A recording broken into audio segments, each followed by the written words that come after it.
Hi guys, welcome to Mitch Motor Maths. I've ridden my R3 over 30,000 kilometers. Here I'm going to give you some honest feedback about the bike as to whether the bike's going to fit you and your riding style.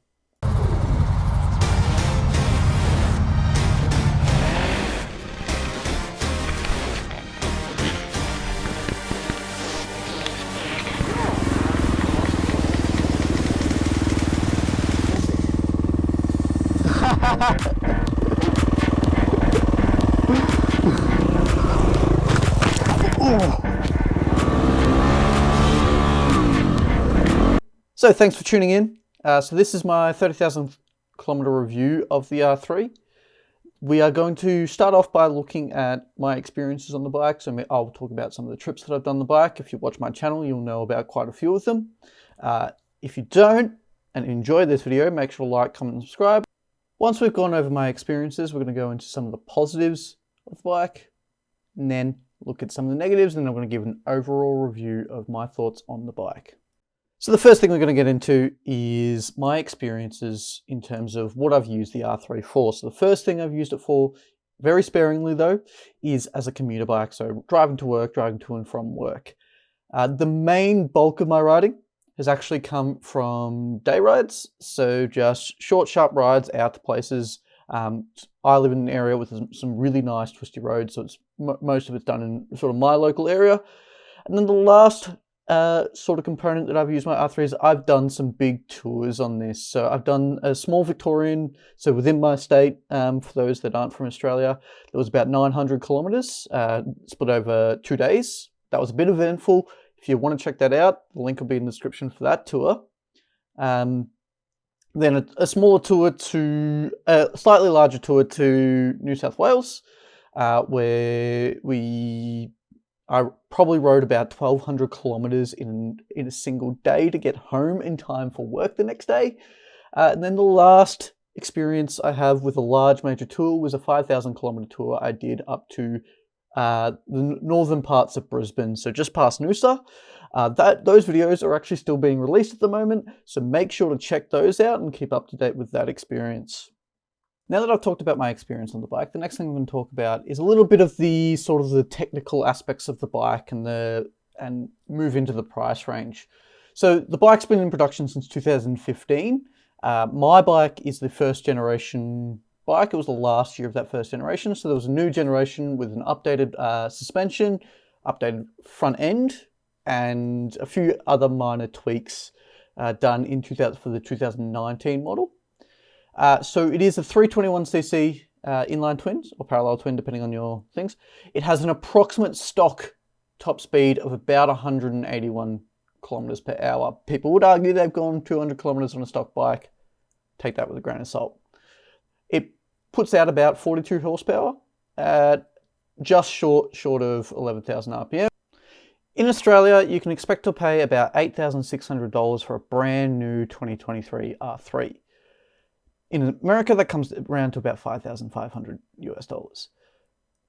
But you can find ways to pick up cheaper R3s a lot, because this is a beginner bike. You'll find people selling them for $4,000 or $5,000 for a 2016, 2017 R3, and because the main upgrade in the 2019 version was the upside down forks, you're not missing out on too much, and you could splurge out a little bit extra if you really wanted those upside down forks. I, however, managed to get mine at a bit of a steal. When the retail was sitting at about $7,300, I picked up mine for about $6,200 because there was sort of the changing of the guard going from Generation 1 to Generation 2. Generation 1 models were selling cheap, brand new. Now that we've talked about the price, the technical aspects, and what I've done riding my bikes, my experiences on the bike, I'm going to talk a little bit about some of the positives that I've found with the R3. So I'm just going to list them first up. So the big 6 positives of the R3 is that it's light, it's reliable, it's easy to maintain, there's a surplus of aftermarket parts, it's cheap in the first place, and the ergonomics. So the R3 is super light. You're able to throw it around and pretty much just make it do whatever you want it to do. It is really easy to control. That 167 kilos feels like nothing. The suspension's done well enough that bike just moves the way you want it to, it handles the way you want it to, and that's the real benefit of being super light.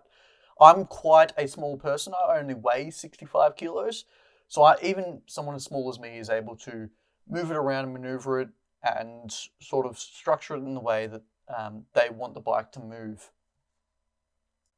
The next really positive, it's a super reliable bike. I've put this thing through a ringer.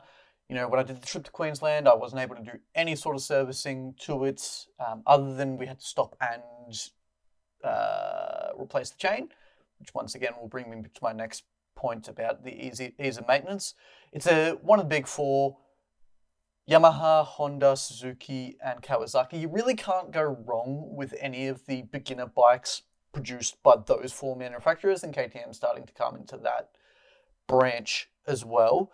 But I found the R3 super reliable, no issues. I've never had any sort of engine misfiring. The only thing I've really had to replace is the chain, right? And that's something that's going to wear and tear no matter what. And the battery, and motorcycle batteries can die quite easily, especially during the winter months when you don't get to ride out as much and you forget to put it on your trickle charger. So that brings me to my next point of the positives of the R3, which is the surplus of aftermarket parts. There is a huge proportion of the aftermarket parts that are really specific to the Yamaha R3 or the MT-03, the naked equivalent. You've got replacement levers, footrests, suspension upgrades. You've got the touring, you can get the touring windshield and the race plastics. A lot of companies are building those for the R3. You've got updated exhausts, and the one thing I haven't really seen is any brake cylinder upgrades or anything like that. The next thing I bring us to is just how it compares cost-wise.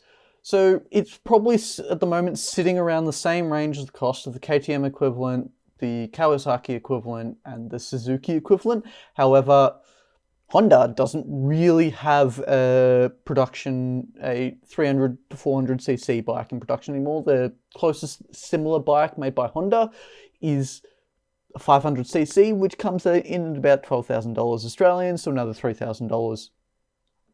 So that brings us to the last positive of the R3, which is the ergonomics and how it compares to the similar bikes of its class. Because the R3 is based off the MT-03 model, which is a naked bike, which is naturally more comfortable than a sport bike, the ergonomics from the R3 naturally are a little bit more comfortable than some of its competitors, right?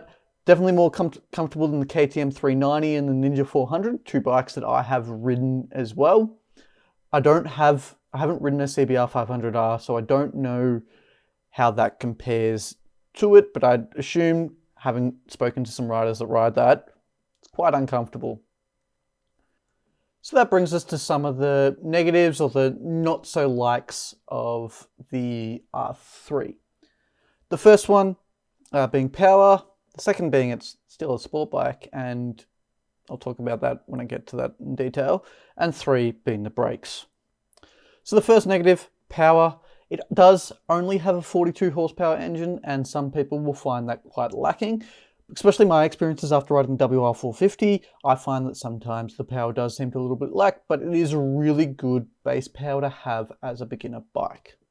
The second negative, like I said, it's still a sport bike, which means it's still not that comfortable, right? Sport bikes are designed to go fast. They're not designed to be these long touring bikes. So if you're looking for something that you can take on big tours, even though I've done it, I would suggest a naked bike, an MT-07, MT-03, or even going more extreme, as much as I've tried to do it, buying an actual adventure bike, because trying to ride this thing on the dirt is a little bit nuts. So the last negative that I've found is the braking distance. So it takes about 40 meters to stop from about 100 kilometers an hour, so about 60 miles an hour. Now that doesn't sound like a huge distance, but when you compare that to other bikes, and even other bikes in the same class, it is quite not up to standard, even though it does offer that additional optional ABS, which has pretty much just been standard since 2018. So it's only the 2015 and 2017 models that you have to look for your ABS option. It should be noted that the only real reason I've found the braking to be a negative power is after riding bikes like my friends CBR and Ninja 400, where I found that those brakes seem to be a little bit higher quality. So that brings us to the summary of our video. Is the R3 a good bike? Yes. It is lightweight. It's got enough kick that you can overtake some cars at traffic lights and things like that. It's pretty fuel economic, comfortable to ride for long distances.